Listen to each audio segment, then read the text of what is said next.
Lakshmi cooking ఛానల్కి స్వాగతం. ఈరోజు బీరకాయ చిక్కుడుకాయ కాంబినేషన్ కర్రీ ఎలా ప్రిపేర్ చేయాలో చూపిస్తున్నా. చిక్కుడుకాయ 1/2 కిలో, బీరకాయ 1, 4 ఉల్లిగడ్డలు, 2 పచ్చిమిర్చి తీసుకుని సన్నగా కట్ చేసి పెట్టుకోవాలి.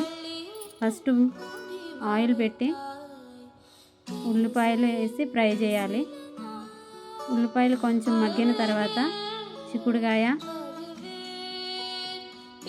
వేసి మగ్గియాలి. ఉల్లిపాయ చిక్కుడుకాయ కొంచెం ఫ్రై అయిన తర్వాత పసుపు, ఉప్పు, ఇంకా అల్లం వెల్లుల్లి పేస్ట్ వేసుకోవాలి సరిపడగా. అవి కొంచెం ఫ్రై అయినాక బీరకాయ వేసి సరిపడా కారం వేసి మసాలా, ధనియాల పొడి కొంచెం వేసి వాటర్ పోసి మగ్గనియాలి. తర్వాత అందులో ఒక గ్లాసు కూర అంతా మగ్గిన తర్వాత ఒక గ్లాస్ పాలను వేసి 2 విజిల్కి కుక్కర్ పెట్టుకోవాలి. అంతే, ఎంతో టేస్టీగా తయారైన బీరకాయ చిక్కుడుకాయ కర్రీ.